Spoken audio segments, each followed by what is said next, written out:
Estamos listos. Bueno, profe, listo. Muchas gracias por asistir y bienvenido. Muchas gracias. Buenas tardes a todos. Es un gusto para mí presentarles al profesor Jesús Alvarado Ortega. Él es profesor de la Universidad Nacional Autónoma de México. Por lo que leí en su bibliografía en internet, desde el bachillerato está afiliado a la universidad y pues particularmente se dedica a los peces en México, a descubrir nuevas localidades con restos fósiles de peces en México, a llevar a cabo colectas sistemáticas de esos fósiles y a describir su anatomía para determinar su identidad taxonómica e incluirlos en los procesos biológicos e históricos. También realizó un doctorado en ciencias biológicas por el posgrado de ciencias biológicas de la UNAM e hizo una estancia postdoctoral en la Universidad del Estado de Río de Janeiro entre 2005 y 2007. Profe, bienvenido, el micrófono es tuyo y muchas gracias nuevamente por asistir a esta conferencia. Muchas gracias a ustedes. Pues, León, ya me acabas de robar mis primeras diapositivas en donde tenía la intención de presentarme yo mismo, pero bueno, agradezco la participación de todo el personal en torno a este foro de Hablemos de Paleobiología y voy a comenzar precisamente con la información que tú ya expusiste. En realidad, mi caída en el área de la biología fue un tanto accidental. En algún momento yo quise estudiar física, cursé algunos semestres en esta carrera, pero al final me decidí por ser biólogo. Mi formación es 100% universitaria. Desde el bachillerato soy alumno de la Universidad Nacional Autónoma de México, aunque en el doctorado, en el postdoctorado, perdón, tuve la oportunidad de ser adoptado por la Universidad del Estado de Río de Janeiro, donde estuve un par de años antes de incorporarme a la universidad ya como investigador en el 2007, en donde desde entonces participo impulsando proyectos paleoictiológicos. Y eso me ha llevado a muchos derroteros dentro de la paleontología. Ustedes van a ver que no soy un paleoictiólogo puro, que de alguna manera me he derivado a otras áreas de esta disciplina científica. Y bueno, en el transcurso he tenido oportunidad de formar a algunos estudiantes que actualmente son los que están retomando el sentido de esta ciencia en México. Mi llegada a la paleontología tuvo lugar en 1997, cuando al terminar la carrera de biología, en México tenemos la obligación de cumplir un servicio social, que es un servicio que se presta al Estado mexicano, a diferentes instituciones de educación o de servicio, y en mi caso caí en el Instituto de Geología, en donde participé durante un año como curador o más bien preparador de fósiles de un sitio que a la larga es y seguirá siendo la localidad Lagerstätten más importante de México, y en realidad ha sido el pivote del desarrollo de la paleoictiología mexicana. Este sitio fue descubierto por estos dos señores que están en la parte superior de la pantalla, el doctor Applegate y el maestro Luis Espinosa. Lo descubrieron alrededor de 1980, y desde entonces la universidad tiene un convenio con los dueños de esta cantera, de tal manera que todos los fósiles que se encuentran en este sitio son depositados en nuestra colección. Y ahí tuve la oportunidad de formarme con mi hermana académica, que es Katia González Rodríguez, ustedes la ven aquí abajo, y juntos de alguna manera impulsamos desde prácticamente los años los primeros años de este siglo, el desarrollo de la paleontología en México. Debo presumirles que mi primer pez descrito fue una Mictis spinosae. Es un nictiodequiforme bastante peculiar, el primero descrito de esta cantera, que nombré en honor a mi alma mater. Como se los mencioné, durante mi postdoctorado fui adoptado en la Universidad de Río de Janeiro, donde tuve la oportunidad de trabajar con el doctor Paulo Brito, con la intención de llevar a cabo una comparación de la paleofauna que yo había ya reconocido durante algunos años en México, con aquella que ocurre en los sitios paleontológicos de Brasil principalmente, famosos por la abundancia, diversidad y calidad de preservación. Este proyecto, al desarrollarlo me di cuenta que en realidad me quería comer una torta muy grande. En realidad me ha llevado muchos años continuar con el objetivo de este proyecto y bueno, la tarea se ha diversificado y mucha gente ha estado participando con el doctor Brito allá en Brasil y conmigo aquí en México y hemos estado intercambiando esfuerzos, complementando información para realmente tener una visión completa de esta comparación, de este primer proyecto que nos unió. Y bueno, para entrar en contexto, les debo contar que los peces fósiles en México se conocen desde la época precolombina. Ya en sitios arqueológicos de diferentes culturas, aztecas, mayas, olmecas, hay evidencia de que estas personas ya conocían y utilizaban los fósiles.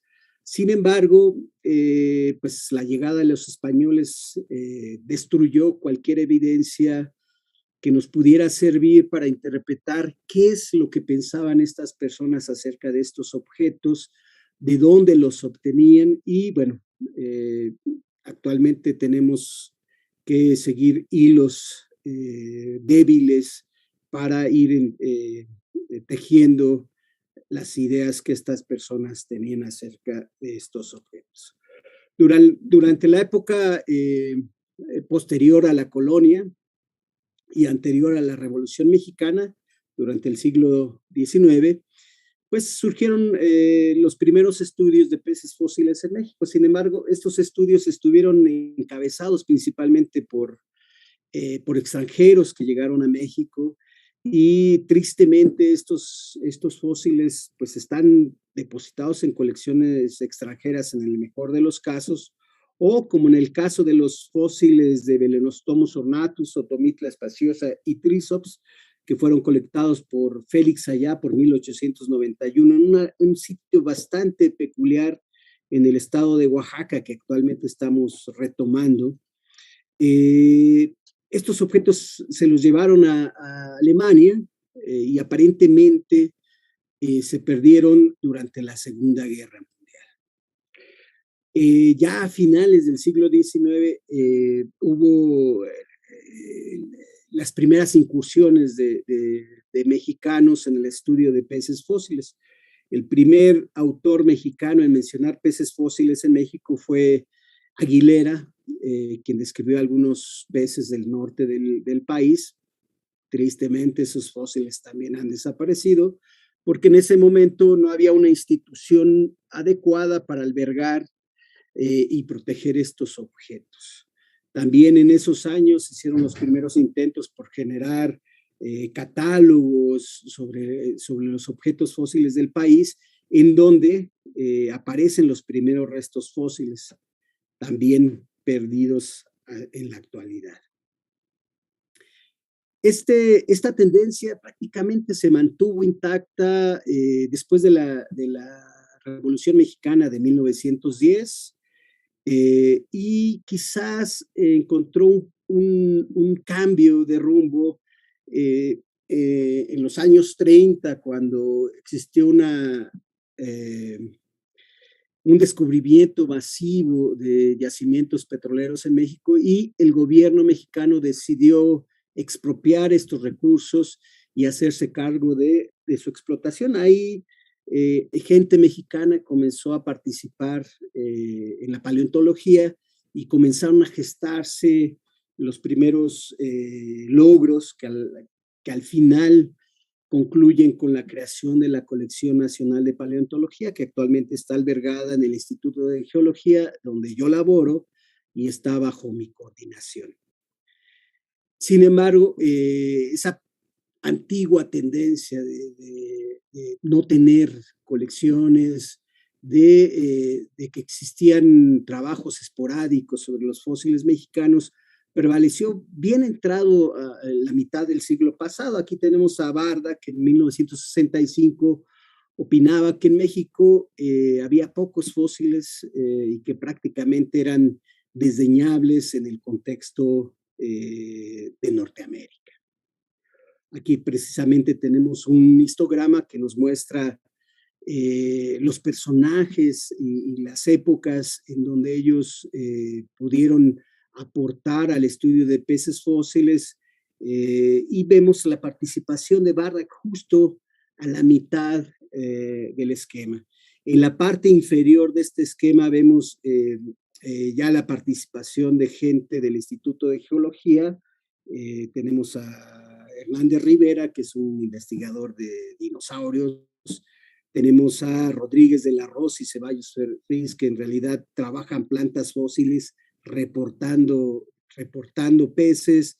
Sin embargo, esta historia, bueno, esta idea de que en México teníamos pocos peces, quizás cayó de manera fortuita en la mente de un investigador renombrado como Mark Wilson, que en el 2004 hizo una revisión de los peces fósiles de Norteamérica, aparecida en el famoso Mesozoic Fish, publicado por la doctora Ratia en el volumen 3, y él de alguna manera desdeñó también a México. México no aparece en el esquema, a pesar de que en ese momento ya existían datos importantes sobre la diversidad de peces fósiles en México. La cantera Tlayúa, descubierta en 1980 atesorada gracias al esfuerzo de estos dos personajes, el doctor Applegate a la izquierda y el dueño de la tierra en ese entonces, el señor don Miguel Agranguti, permitieron que este sitio sirviera de pivote para el desarrollo de la paleontología. La cantera Tlayúa en realidad es un sitio que escasamente rebasa la longitud de unas tres canchas de fútbol, unos 300 metros, y el espesor donde se están encontrando los peces fósiles abarca cerca de 30 metros. En esos estratos calizos, rocosos, pues hemos empezado a encontrar una diversidad enorme de organismos, incluyendo invertebrados, plantas, microfósiles, artrópodos, holotúridos, equinodermos, gusanos, esponjas, vaya, de todo. Pero principalmente peces fósiles, que son los elementos más vistosos y mejor conservados en este sitio. Aquí vemos este mismo histograma que ya les presenté, en donde les divido la historia de México en el antes y después del descubrimiento de la cantera Tlayúa por Applegate, Espinosa Rubarrena y otros personajes. Aquí estamos Katia y yo como los primeros alumnos graduados de este primer esfuerzo, y vemos que a partir de ese momento hay un incremento notable en el número de localidades que se vinieron encontrando en ese entonces.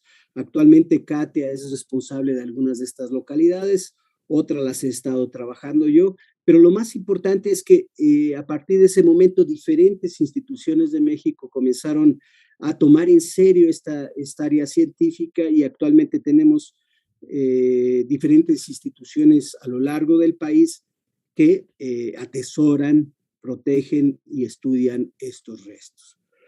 El impulso que le dio la paleontología, la cantera Tlayúa a la paleontología, va desde el hecho de que el primer museo paleontológico de sitio en México es precisamente un museo pequeñito formado con rocas de la propia cantera, y aquí vemos al doctor Apley participando en la construcción del sitio, que finalmente sirvió de una ventana para que en toda la región de Puebla comenzaran a incentivarse los estudios paleontológicos.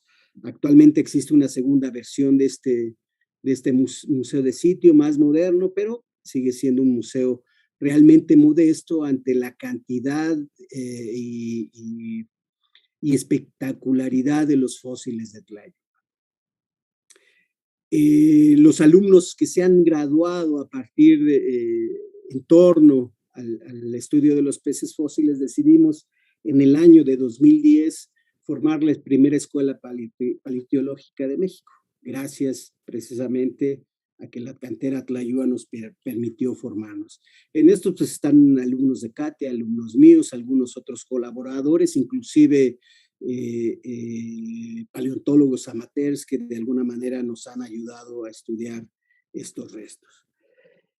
En el 2003, un poquito antes de que Katia y yo nos graduáramos, otros grupos de investigadores comenzaron a descubrir sitios bastante importantes que seguramente la gente que se ha acercado a la paleontología mexicana ya reconoce, como la cantera Vallecillos, actualmente administrada por un equipo de paleontólogos del Museo del Desierto y un grupo de investigadores alemanes.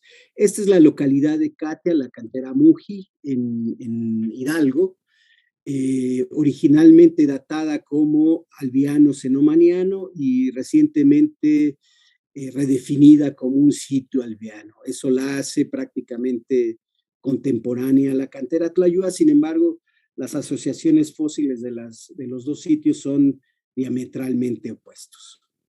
Otros sitios también importantes en la paleontología mexicana que tuvimos la fortuna de participar en los primeros estudios son las canteras El Chango y el Espinal en la región de Chiapas. Aquí vemos cómo comenzaron los estudios. En realidad eran rocas calizas que emergían del suelo y actualmente aquí vemos cómo las canteras han ido profundizándose con el tiempo.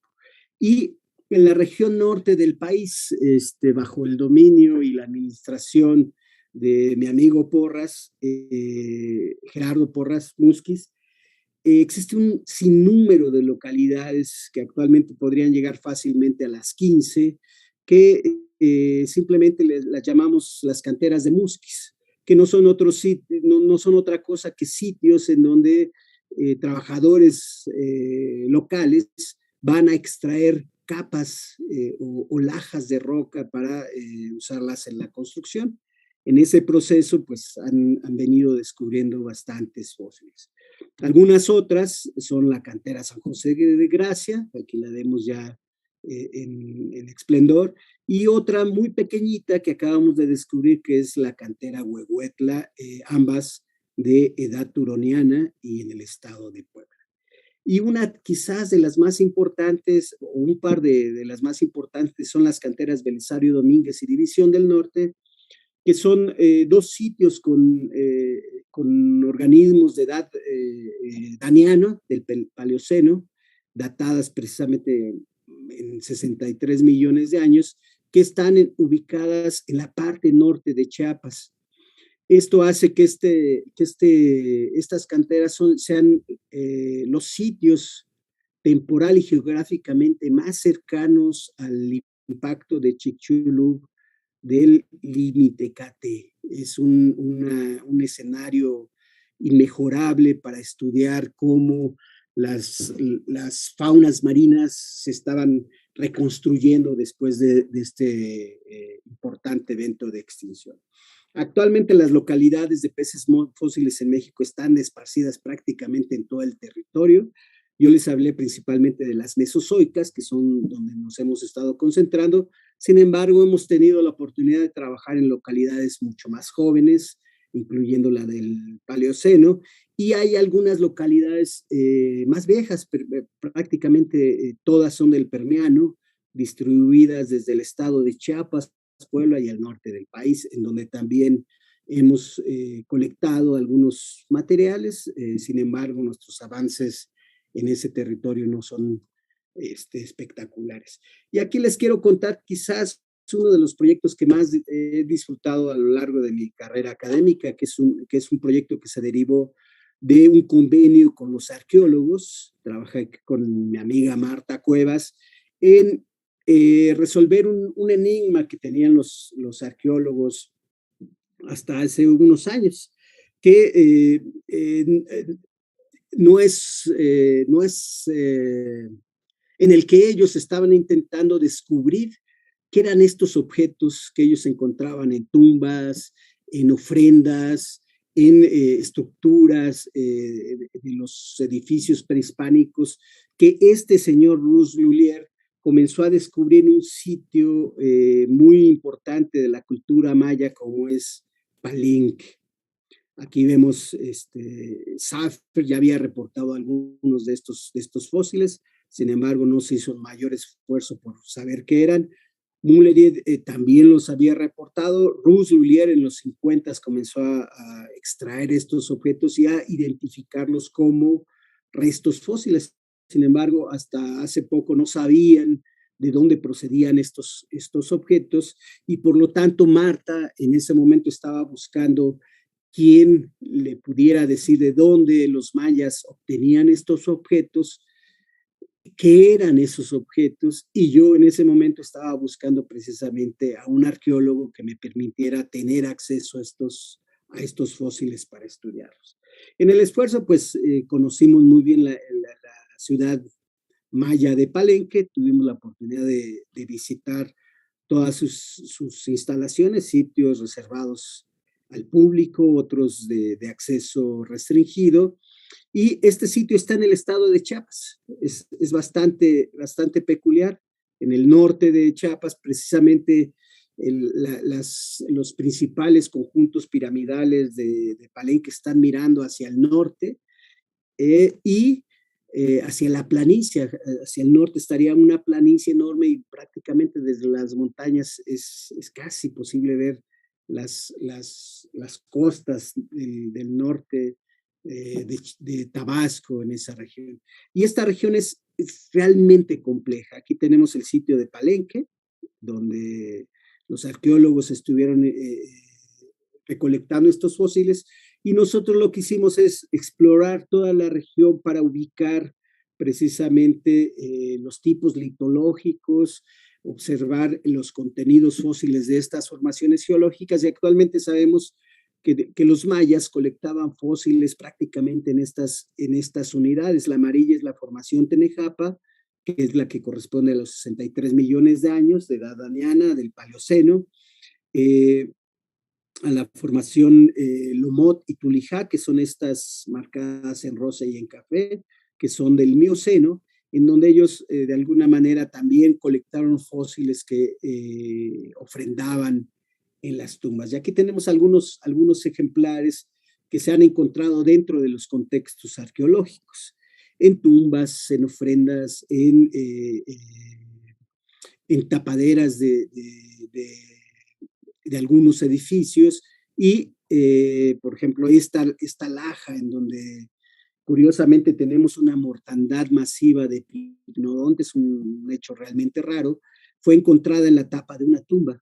Aquí tenemos la tumba, la laja fue retirada cuando se descubrieron los peces fósiles, actualmente está albergada en el Instituto de Antropología, en donde pudimos estudiarla. También encontramos otras, que este no es un hecho fortuito, en Palenque se han encontrado varias lajas con peces fósiles, aquí fue encontrada en una zona derruida de un conjunto arquitectónico llamado el Palacio, y como ofrenda en un sitio ceremonial como el de la Plaza de las Cruces, que está bordeada por 3 recintos ceremoniales, encontramos en el centro una pequeña construcción donde se ofrendaban cosas a los dioses que adoraban, y en este conjunto se desenterró precisamente un diente de Carcaroma, ahora es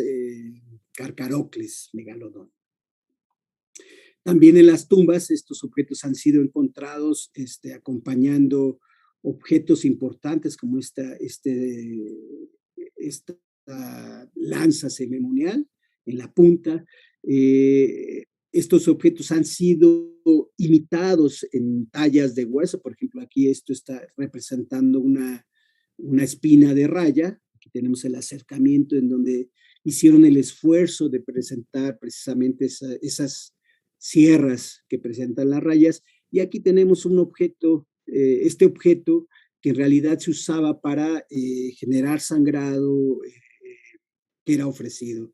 Con las puntas de raya ahora hemos descubierto que hay algunas superficies de desgaste en estas sierras que suponemos que eran las superficies con las que los mayas se cortaban los dedos y los genitales para generar sangrado. Y esos objetos están depositados en ofrendas. También en algunos cerámicos, aquí tenemos una reconstrucción de un dios que llaman G1, en donde curiosamente en la lengua vemos objetos como dientes de tiburón. Aquí lo vemos con claridad. Son estructuras bastante obvias. Y aquí tenemos otro dios que tiene exactamente la misma estructura en la lengua. Aquí tenemos un incensario donde el personaje principal del incensario también es acompañado por estas lenguas de diente de tiburón.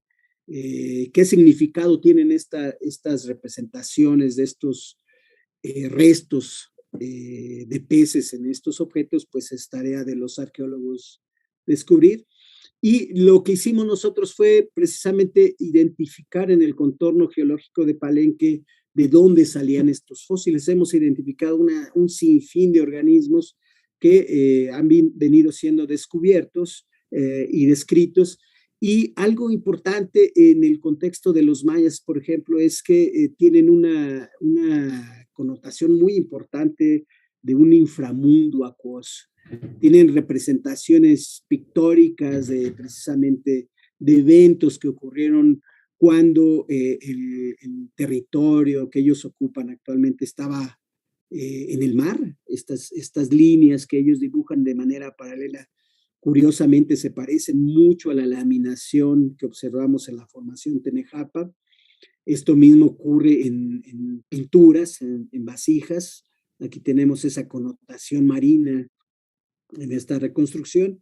Y quizás lo más importante es que acompañando esta connotación del mar, que en esta parte está en gris, tenemos escritura maya que refiere a eventos que curiosamente van más allá inclusive de la propia existencia de la cultura maya. Sabemos que ellos concebían la dimensión temporal inclusive más allá de lo que los europeos concebían en ese entonces. Aquí ellos están relatando la coronación de un personaje en un ambiente marino hace cerca de 1.000.000 de años. Pensamos actualmente que sería imposible que estas personas concibieran esa dimensión temporal sin tener en cuenta y sin concebir que los objetos fósiles que ellos desentierran en sus montañas alguna vez formaron parte de un ambiente marino. Vaya. Bueno, y ahora sí les voy a presentar algunos de los resultados que nosotros hemos obtenido. Son resultados del equipo de trabajo que represento. De alguna manera nosotros hemos estado jugando con diferentes técnicas de iluminación para tener acceso a la información que los huesos de estos organismos contienen. Y aquí tienen una foto con luz blanca, una foto con magnesio, y hemos descubierto que las fotografías con UV nos permiten tener una visión más clara de cómo son los huesos de estos organismos.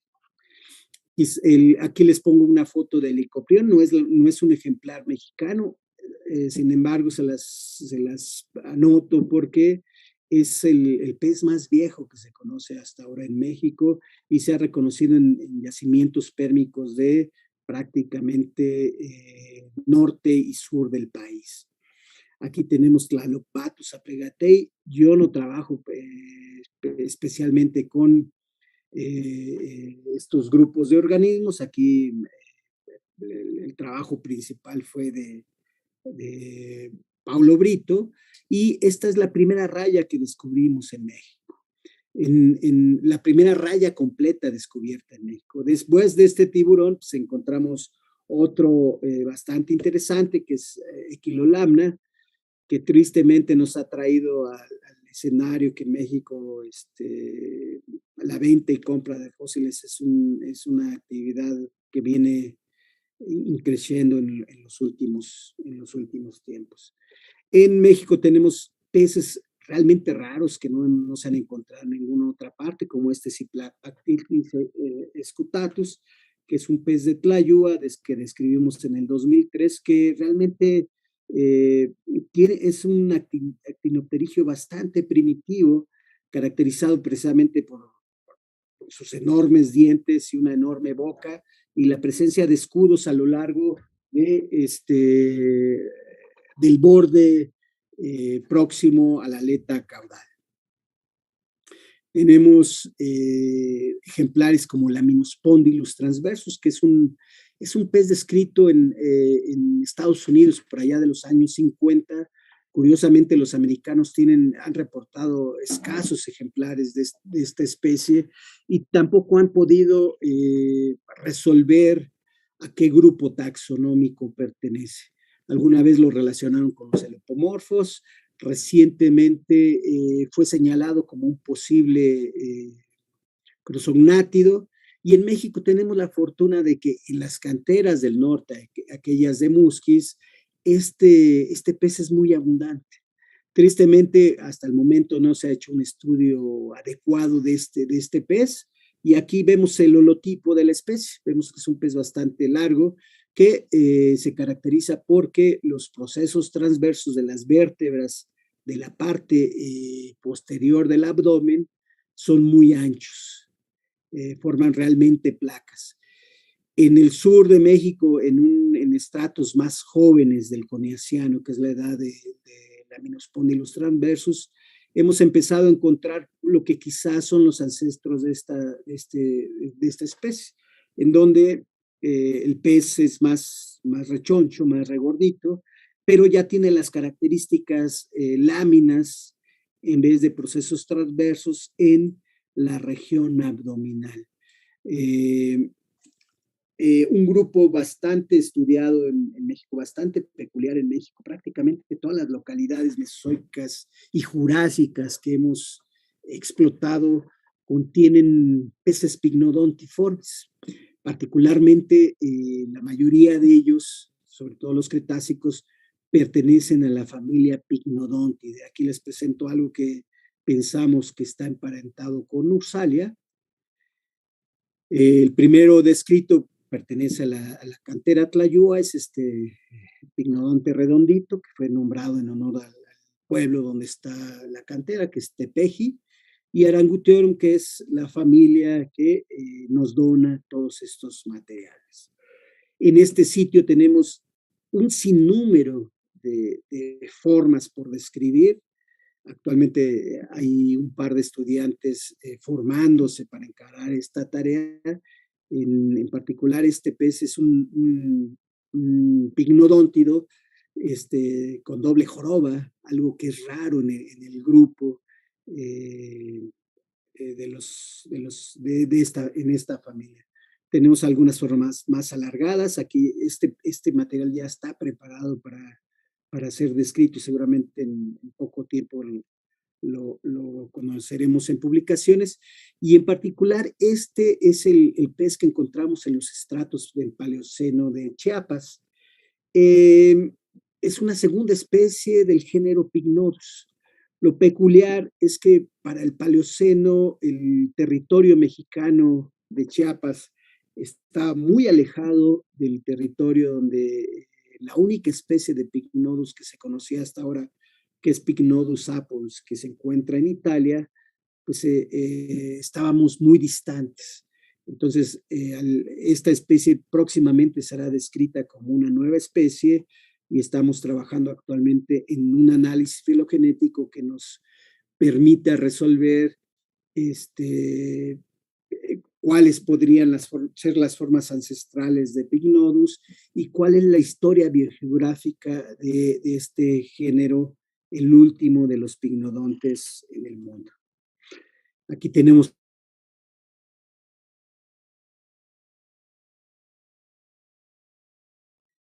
prácticamente se le ven todas las estructuras.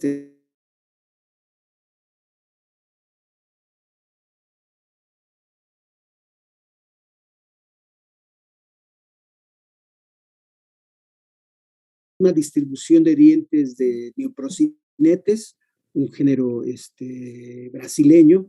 Aquí tenemos algunas otras. Y tenemos peces tridimensionales del Jurásico.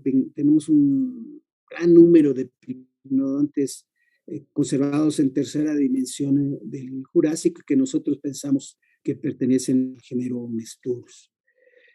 En suma, México es el país más importante en contenido de peces picnodontiformes, no solamente en Norteamérica.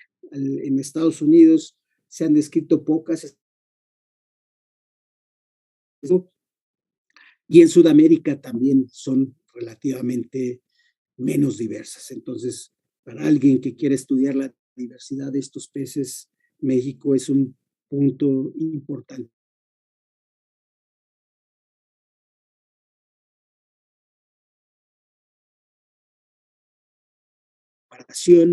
Precisamente porque en ese momento existían algunas hipótesis acerca de que explicaban la diversidad de peces en México. Y una de esas ideas señalaba que las formas en México eran formas derivadas de grupos europeos que al final llegaron.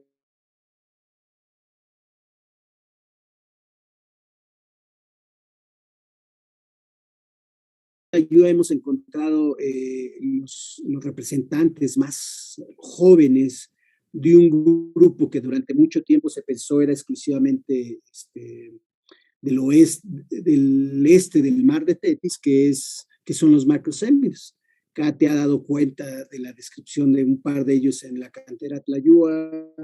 Estos se conocen en sitios del Cenomaniano de México, y tal vez el territorio mexicano fue la última de estos peces antes de extinguirse.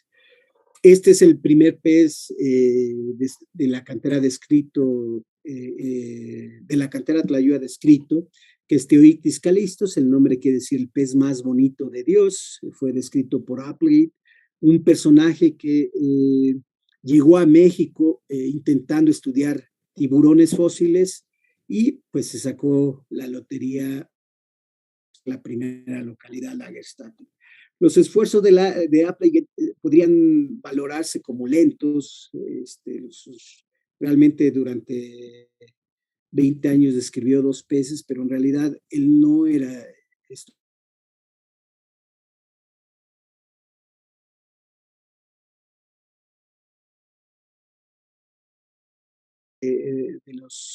pertenece al grupo de los ofiópsidos, y vemos aquí la espectacularidad de los peces de Tlayúa. Están realmente completos, se les puede ver todo, y en particular tenemos otro que es Paquiamia mexicana, descrito por Lance Grande, y en particular, bueno, este es otro pez jurásico. Este es un representante que también ha sido conocido en América, que es perteneciente al grupo de los pleurofólidos. Este es el primer pleurofólido encontrado en América del Norte, en yacimientos jurásicos de Oaxaca. Cuando estos peces son arrojados a los análisis filogenéticos, comienzan a resolverse algunos grupos. En el caso de los ionoscópidos y de los ofiópsidos, la inclusión de los peces mexicanos ha permitido una mejor resolución de las filogenes, y sobre todo ha permitido reconocer que el territorio mexicano jugó un papel importante en la diversificación de estos peces. Esta es la hipótesis de las que les hablaba. Todas estas formas que les presenté son formas que se originaron en Europa y que llegaron a México durante el Jurásico y que aquí se diversificaron, y por eso tenemos esas formas ancestrales en estratos cretácicos de México. Sin embargo, la diversidad de los peces en México nos cuenta que la historia es más compleja, que en realidad en México hay una confluencia de faunas del norte, del sur y del oeste del territorio mexicano. Y un buen ejemplo es Ventífer, son los aspidorrínquidos, que están bien representados en Sudamérica por el género Ventífer y en Europa por el género Belenostomos. En México tenemos los dos, tenemos representantes de Ventífer y bastantes, diría yo, especies potenciales de Belenostomos, y curiosamente encontramos el Ventífer más antiguo en México. Este lo nombramos Ventífer ferrusquiae. Aquí, a pesar de que el pez está bastante mal conservado, en él se pueden ver los rasgos distintivos del grupo, como un preopérculo prácticamente de aspecto triangular, la presencia de una línea lateral de escamas cubriendo los flancos del cuerpo, un ensanchamiento del maxilar, etcétera. Eso nos permite reconocer que de alguna manera el territorio mexicano fue paso para las faunas que más tarde se establecieron en Sudamérica. Otro grupo es el de los araripíctidos. En Sudamérica se conoce este pez bastante bien, que es Araripictis. En México recientemente descubrimos uno. Tristemente está muy mal conservado, prácticamente era la impresión del pez en un fragmento rocoso que al yo transparentarlo en resina, pues encontré la superficie expuesta de los huesos y con ello pude identificar que teníamos Araripictis en México.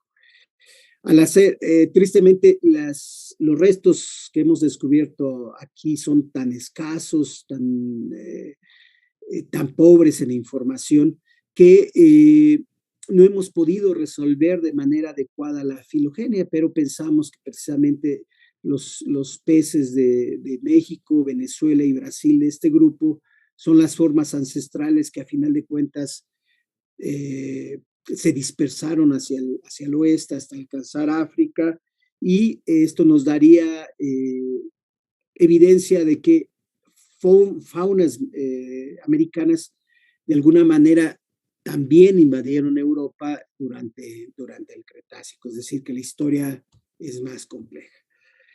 En el grupo de los semionotiformes, que es un grupo que recientemente Cava ha estado estudiando con evidencias recuperadas en Asia, en donde finalmente logró demostrar que estas formas antiguas, como Lepidotes y Semionotus, que son peces rechonchitos cubiertos con escamas ganoides y con hocicos chatos, están íntimamente relacionadas con un grupo interesante de peces, como es el de los peje lagarto o Lepisosteus, el grupo de los Lepisosteiros. En México tenemos evidencia de estos peces aquí. Quizás la más llamativa es este pez que se llama Tlayuamichinistli, que también es de la cantera Tlayua. No es la única, pero son los materiales mejor conservados que tenemos hasta el momento. Este grupo parece estar disperso en México desde el Jurásico. Ahí encontramos fragmentos de cuerpos, fragmentos de escamas, que tristemente están tan pobremente conservados que no nos han permitido determinar a qué grupo pertenecen con claridad. En este grupo aquí les señalo algunas de las características distintivas de este grupo, y aquí nada más quiero que vean esta serie de huesos que son una extensión de los huesos infraorbitales que invaden la región preorbitaria. ocupando espacios que en realidad deberían ocupar los huesos de la boca. Aquí los tenemos marcados con mayor claridad en la foto. Y esos huesos, las características de estos huesos mudaron a lo largo de la evolución de los seminotiformes.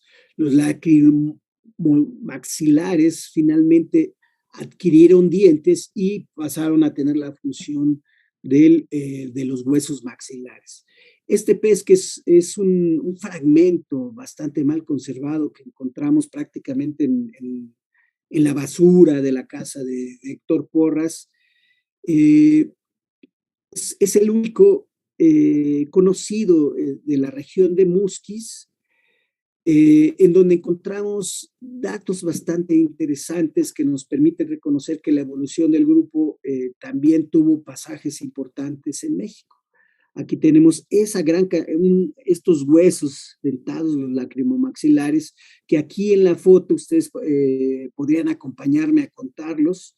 Son el número máximo que encontramos son de 62. Eso quiere decir que al menos cada lado de la cara de este ejemplar que llamamos Herreraictis tenía al menos 31 huesos lacrimomaxilares, que en comparación con cualquier peje lagarto hasta ahora descrito es sumamente mayor. Por eso reconocemos a este como un nuevo género y especie dentro del grupo. Hasta el momento no hemos tenido la fortuna de encontrar más ejemplares de este pez. Y lo peculiar de él es que es el primer lepizosteido netamente marino encontrado en Norteamérica. Todos los demás tienen afinidades o dulceacuícolas o están encontrados en contextos cercanos a cuerpos de agua dulce. La formación donde este pez fue encontrado es la formación Austin, que es una formación netamente marina, no tiene o escasamente podría tener influencia continental. También en México encontramos el lepizosteido más antiguo hasta ahora descubierto. Le pusimos este nombre de Ñañulepizosteus mexicanus, que quiere decir el Lepizosteus de las nubes de México. En él, aunque son fragmentos bastante aislados, algunos restos nos permitieron reconocer la anatomía del cráneo, partes del cuerpo, escamas, vértebras, etcétera, y sobre todo en los dientes de estos fósiles encontramos uno de los rasgos más distintivos del grupo, que es la plesidentina dentaria. Actualmente estamos estudiando la histología de estos dientes para ver cómo fue la evolución de este rasgo dentro de los lepizosteidos. Aparte de extender el rango temporal de este grupo 50 millones de años hacia el pasado,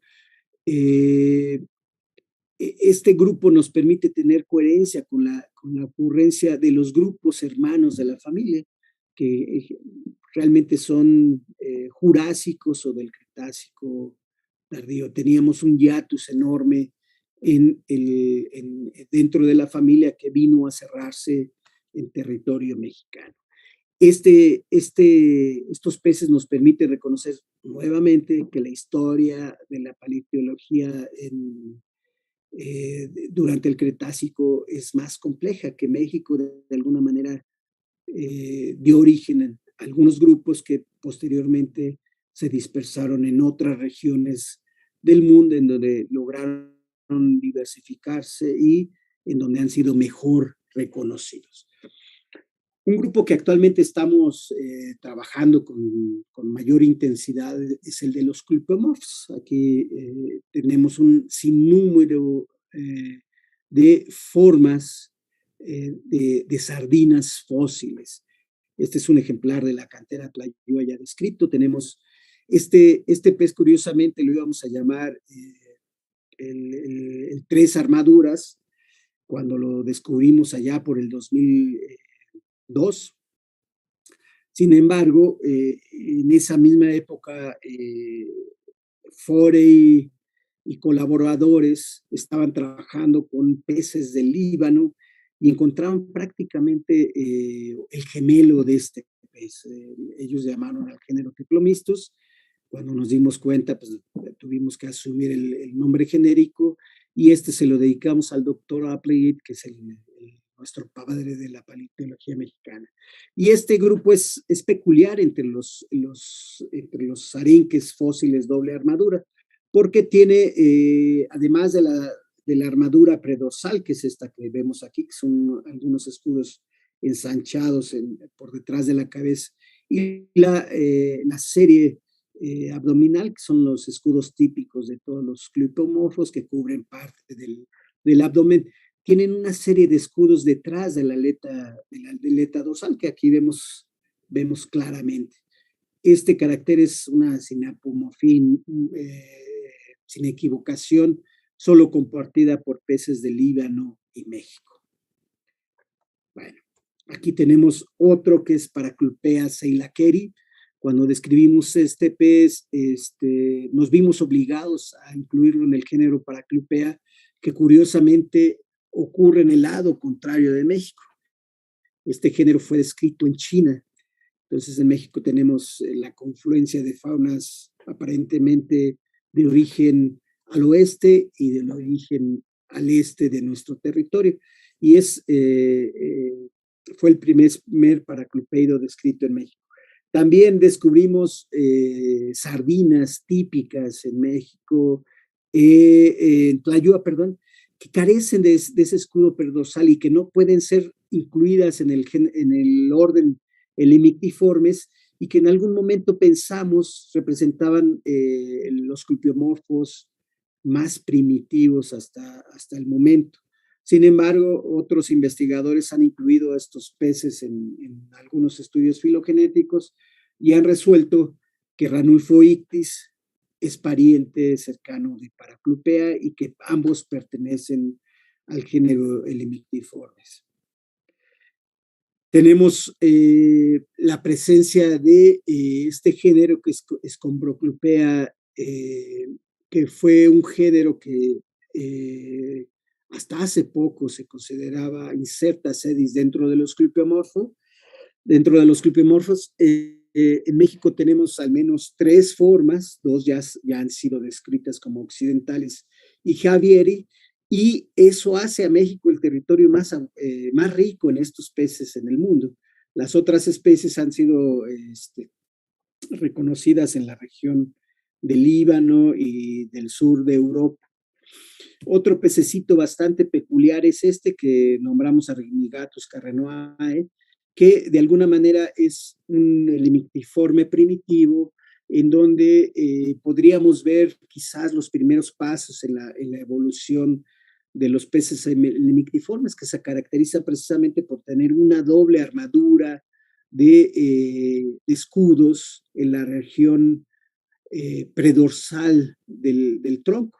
Aquí vemos que esa doble armadura está limitada solamente a la parte posterior de esta sección, muy cerca de la aleta dorsal, y el resto no tiene estos escudos desarrollados. También los escudos abdominales típicos de los helimictiformes no están bien desarrollados en este grupo, son realmente pequeñitos, pero este pez presenta todas las otras características del orden Helimictiformes. Tenemos una segunda especie en proceso de ser descrita. Tenemos peces helimictiformes ya preparados para ser descritos. Este es del Cenomaniano de Chiapas. Tenemos también formas helimictiformes de cuerpo muy alto, que en realidad no se habían observado en esta parte de América. Las únicas que se conocen son en Túnez y en Canadá. Aún no sabemos qué afinidad tengan estos peces, pero posiblemente sean afines a los canadienses. También recientemente comenzamos a estudiar los peces helopomorfos, el único que hemos descrito hasta ahora, no el único analizado, pero el único formalmente nombrado, es Epaelops martinensis, es un ejemplar de la cantera Tlayúa, que está bastante bien caracterizado por ejemplares de gran tamaño, completos, bien conservados. Aquí podemos ver la cabeza con los mandíbulas con dientes pequeñísimos, típicas de este grupo. Y aparte de este tenemos peces que parecen ser megalops o especies semejantes a megalops en proceso de ser descritas. Otro grupo que estoy trabajando con mis colegas brasileños es el de los ostariofícidos. Aquí en Tlayúa tenemos un sinfín de ejemplares pequeñitos que muchas veces fueron ignorados, que curiosamente, vistos con técnicas adecuadas, comienzan a revelar las características de este grupo, como son la modificación de los arcos neurales en huesos ensanchados, que a final de cuentas van a dar origen al aparato de Weber. Tenemos una forma cenomaniana descrita en Chiapas, que es Saphirictis chiapanensis, que es un gonorrínquido típico que al ser arrojado a una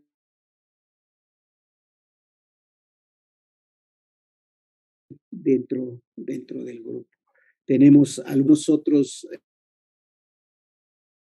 fines a este grupo, como son estos de edad paleocénica, que curiosamente ocurren en mortandades masivas. Aquí podemos ver, yo hice la foto en un acercamiento a este ejemplar, que es bastante peculiar, bastante bonito, pero en torno a él tenemos 1, 2, 3, 4 ejemplares más, e inclusive estos ejemplares convivían con los famosos, con la nueva especie de picnodos que tenemos en proceso de descripción. Tenemos formas que alguna vez fueron descritas como canus, que actualmente se conocen como coelus, que es un género descrito recientemente por Taverne, que son ostariofícidos de gran tamaño. Estos ejemplares rondan el metro de longitud y serían prácticamente los gigantes del grupo. Este está presente en México y en Italia. Y en los aulopiformes es otro grupo que denota una diversidad elevada de este grupo, de algunos grupos.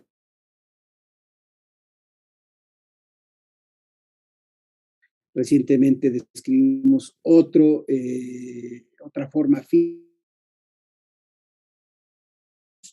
en la región central de México, en yacimientos turonianos. Está por salir un artículo en donde describimos esta especie que es Apuleiadrcetis gonzalezae, que es el primer miembro del género Apuleiadrcetis encontrado fuera de Europa. Tenemos un sinfín de especies de encodos, y aquí les señalo esta precisamente porque fue descrita por Félix Rodríguez a partir de ejemplares de la cantera Muji, que recientemente fue señalada como un yacimiento de edad albiana, que arroja o que nos permite concebir que los encodus se originaron en el albiano y no en el cenomaniano como antes se consideraba.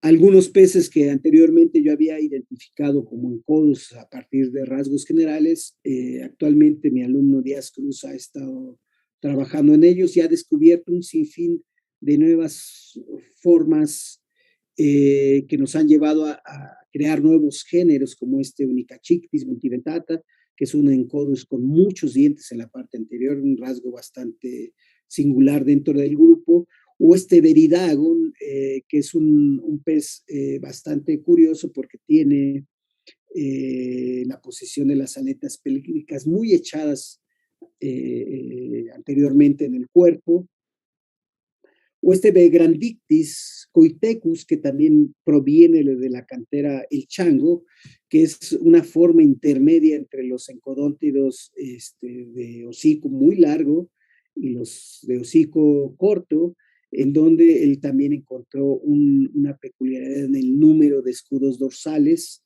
que finalmente nos permitió reconocer un nuevo género. Y tenemos representantes típicos de las localidades europeas y del Líbano, como este Saurorramphus. Entonces, México es el sitio nuevamente es el sitio en Norteamérica con el mayor registro de peces aulopiformes en México.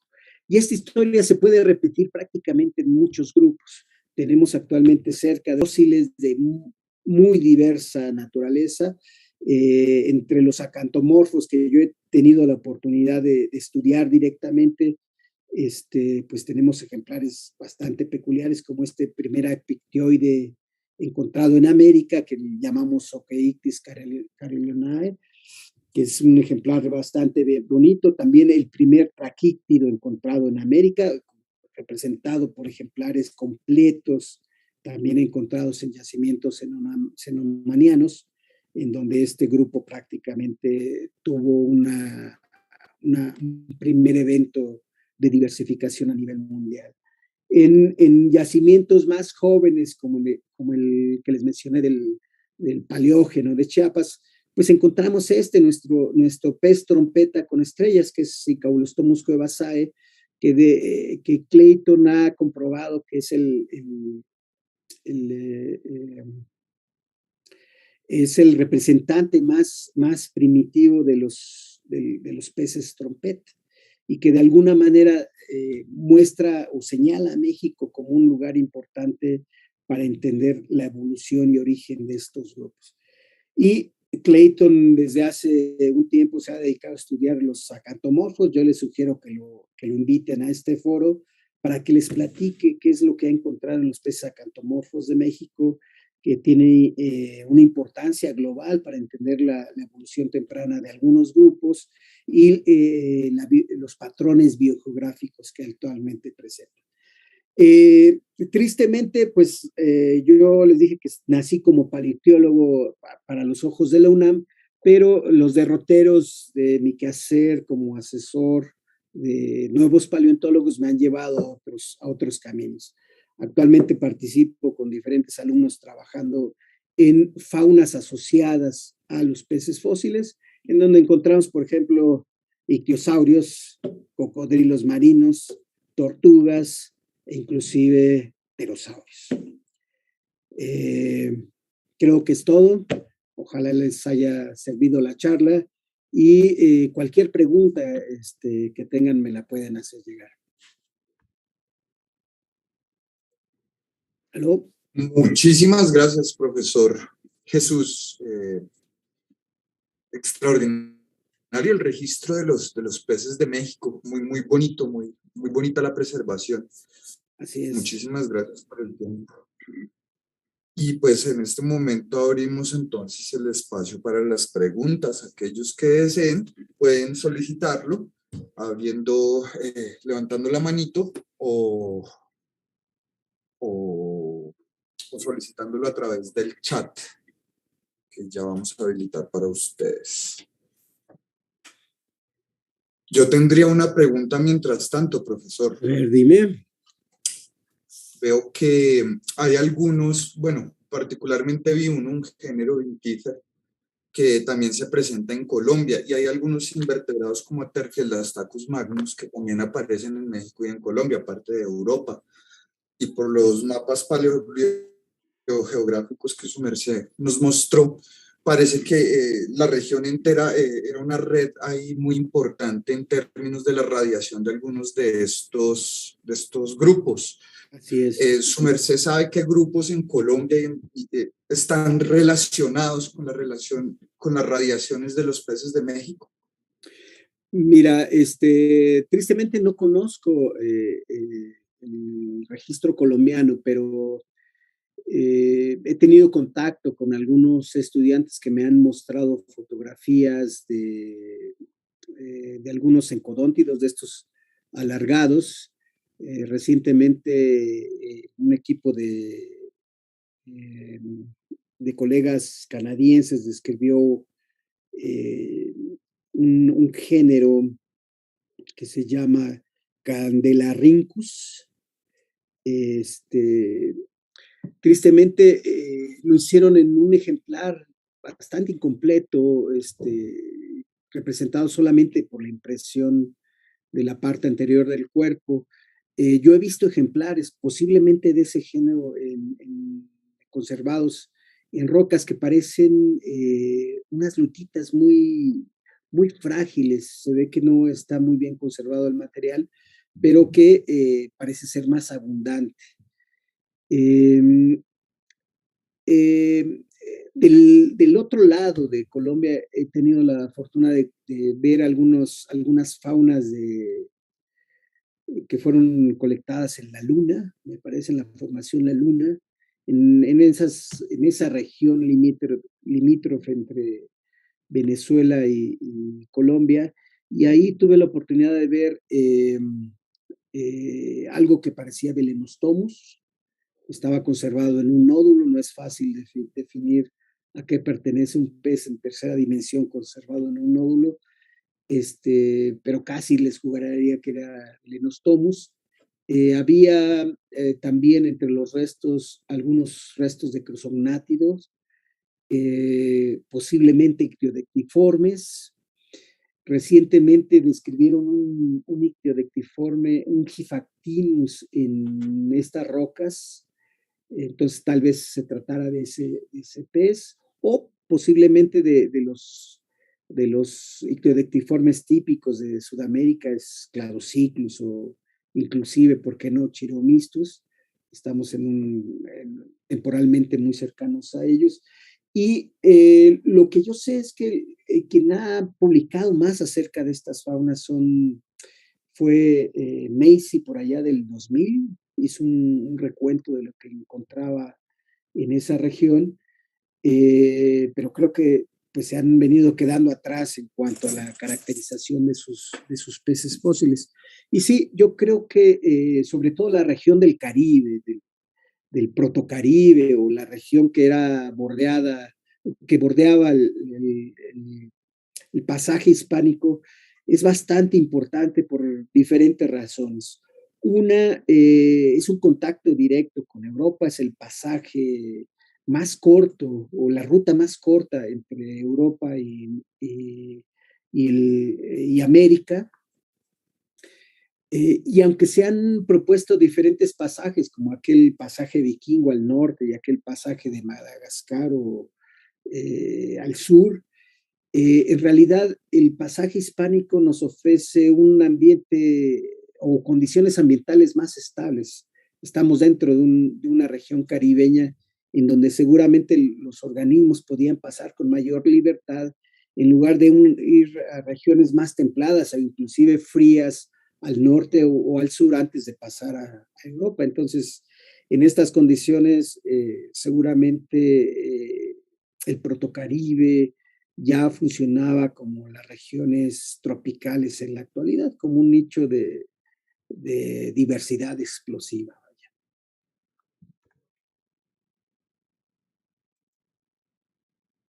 ¿Aló? Muchísimas gracias por la respuesta, profesor. Muy interesante.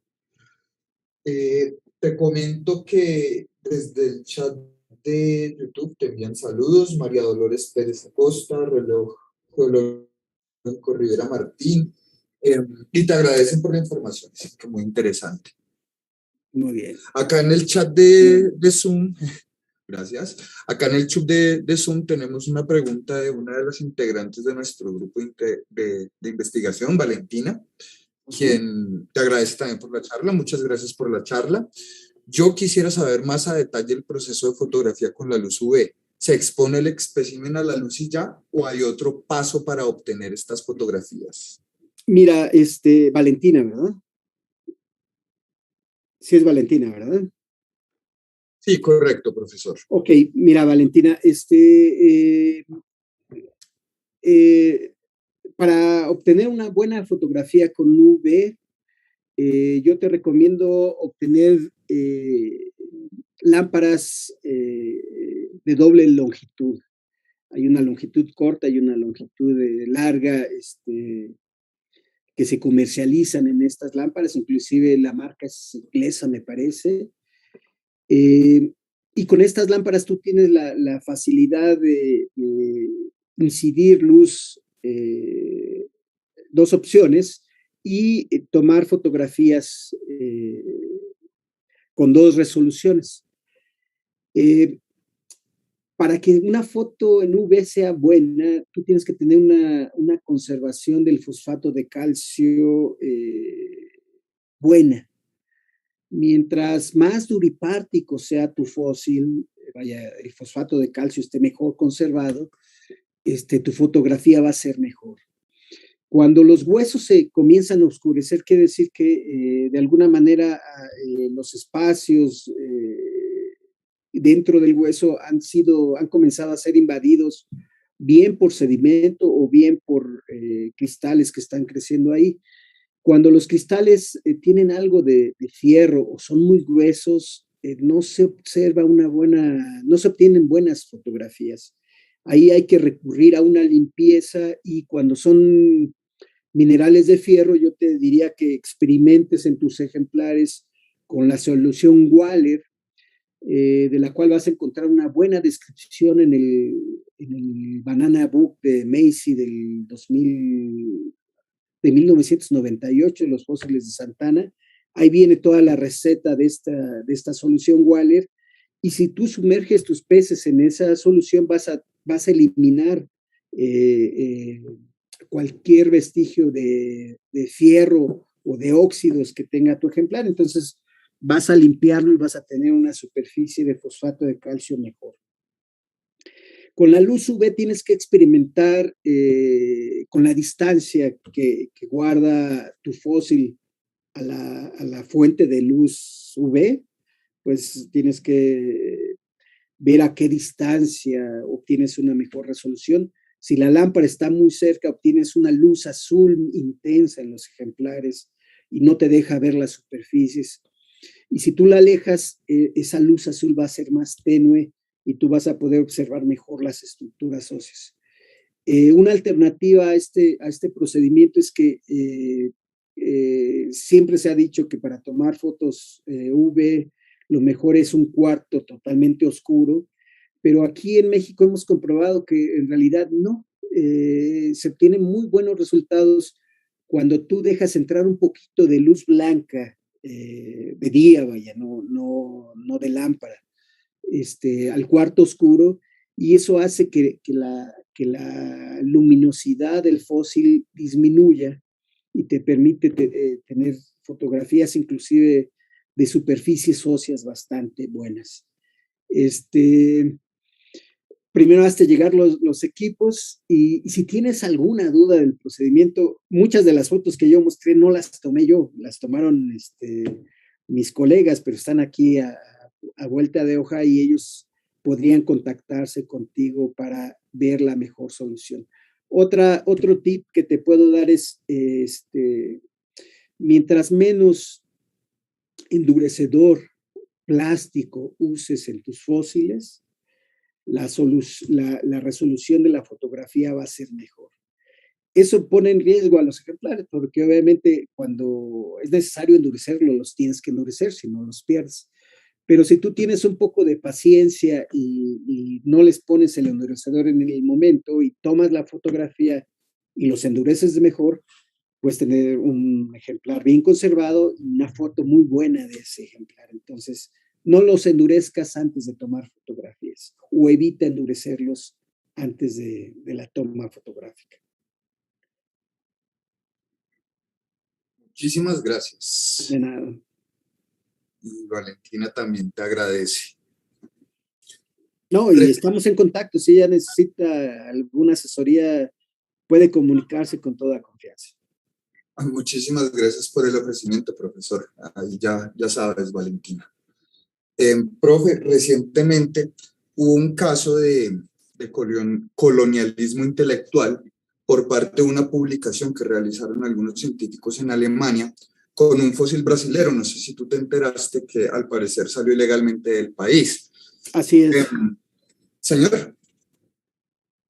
Sí, te escucho. Vale, su merced mencionaba un poco la problemática también en México, particularmente en la diapositiva 11, con el tema de que pues hicieron como la compilación de los peces para Norteamérica y no consideraron mucho el tema de México. ¿Su merced considera que el colonialismo intelectual aún hoy en día es un problema en la paleontología latinoamericana? Bueno, mira, la omisión, bueno, yo señalé la omisión de Wilson en la inclusión de México en su revisión de los peces fósiles de Norteamérica. No, yo creo que realmente ahí no hay caso de colonialismo, en realidad eh, yo creo que fue una errata, simplemente tal vez no tenía la literatura que en ese momento era bastante escasa. Sin embargo, cuando él publicó, que fue, si mal no recuerdo, en el 2004, 2000 por ahí, ya se conocía bastante la cantera Tlayúa, ya Shelton había expuesto algunos avances de sus estudios, inclusive en foros en el propio territorio norteamericano, en el SBP, y ya había aparecido en el primer número de Mesozoic Fish el reporte de lo que él encontraba en Tlayúa. Entonces, yo creo que fue más bien una omisión involuntaria del asunto. En México, de alguna manera sí hay colonialismo, pero los grupos, sobre todo los grupos de jóvenes que se están gestando en la actualidad, están más preocupados por evitar eso. Y sí trabajamos con personal extranjero. Yo mismo he trabajado con gente de Alemania, con mis colegas brasileños, prácticamente todos los años publicamos, con algunos norteamericanos, inclusive me han hecho invitaciones a participar con gente de Australia.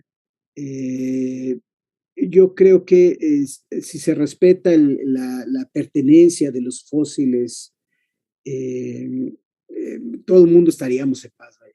Y el colonialismo, pues todos los científicos estamos bajo la presión de estar publicando para sostener nuestro estatus en nuestras universidades. Yo creo que si llegamos a un entendimiento y hablamos claro, no hay ningún problema. En México hay varios grupos de paleontólogos trabajando. Uno es el de mi compañera Katia, que nunca he tenido ningún problema con ella. Ella trabaja con americanos, bueno, ya ha establecido sus propias líneas de convivencia con ellos. Y tal vez el grupo con el que más alejado me siento en México es el grupo que trabaja en el norte, con el grupo del Museo del Desierto, pero de alguna manera hemos llevado el problema en paz. Ellos tienen sus problemas a veces tienen sus problemas con las autoridades mexicanas porque han sido acusados de sacar fósiles. ¿Cómo lo resuelvan? Pues no es asunto realmente mío. Y yo lo que estoy procurando es que todos los fósiles que estamos recuperando queden bajo buen resguardo y queden protegidos para que puedan servir precisamente como patrimonio a futuras generaciones. En otras áreas científicas seguramente el escenario es muy parecido. Colonialismo sigue habiendo y de alguna manera cada quien está tratando de resolver esa situación o beneficiándose de esa situación de manera distinta. En México actualmente el Consejo Nacional de Paleontología está gestionando una ley en donde esperemos que al entrar en vigor estos problemas se allanen, vaya. Gracias por la respuesta. Uno pensaría que particularmente importante para combatir eso es la creación de las escuelas locales de paleontología, ¿no? Como su merced mencionaba, que los jóvenes estén ahí como a la vanguardia de la publicación. Así es. Chévere, profe. En ese sentido, me gustaría hacerte como la última pregunta. Muchos entusiastas, muchos jóvenes precisamente que están o empezando su formación o en camino de tomar una decisión de formarse de alguna manera, asisten a nuestras charlas, pues porque Sí. son atractivas desde el punto de vista de las ciencias naturales. Su merced, ¿qué palabras les ofrecería a algunos jóvenes entusiastas de la paleontología, particularmente desde el punto de vista de un latinoamericano? Bueno, yo les diría que, que el adentrarse en una área científica como la paleontología, que ha sido vista durante mucho tiempo como un área con un objetivo poco práctico, con poco beneficio económico, es, es peligroso. Sin embargo, es bastante reconfortante al ver los resultados. Eh,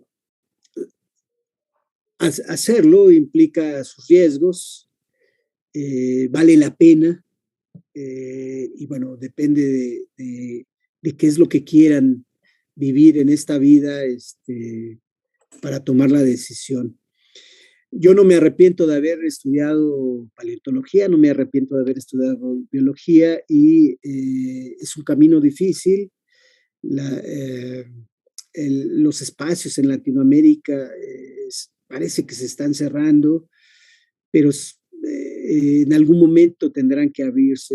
Actualmente los países como Brasil, que alguna vez fueron un bastión en Sudamérica para los estudios paleontológicos y que ofrecían una gama de posibilidades para estudiar, para buscar recursos, para desarrollar esta actividad, pues se ha venido un poquito a la baja en esta administración. Entonces, la ciencia, como otras actividades humanas, están a merced de la política. Y bueno, en México no es la excepción. Por el momento tenemos buenos vientos y vamos a llegar tan lejos como nos sea posible en el futuro. Piénsenlo, vale la pena, es muy reconfortante y como todo, van a dar algo, van a obtener algo, pero también en el camino tendrán que ir dejando algunas cosas. Si México no es la excepción, ¿qué decir de Colombia? Profe, muchísimas gracias por tu tiempo, muy interesante la charla, particularmente interesante la parte de la antropología y la paleontología allí de México, muy chévere. Y pues nada, aceptamos el contacto con Clayton si a él le gustaría Sí, presentar. ahorita lo veo y te lo encargo. Le voy a dar tu correo electrónico para que se entren en contacto. Excelente. Y cuadramos con él entonces. Y pues nada, reiterar el agradecimiento desde el grupo de investigaciones en paleobiología e historia natural de la Universidad Nacional de Colombia y desde el Museo de Paleontología de Villa de Leyva. Les queremos agradecer a todos por la asistencia, al profesor Jesús, y pues nada, estén muy atentos a la próxima charla este miércoles. Vamos a publicar sobre ella desde el lunes. Gracias a todos, profe. Buena tarde. Muchas gracias, León. Que estés muy bien.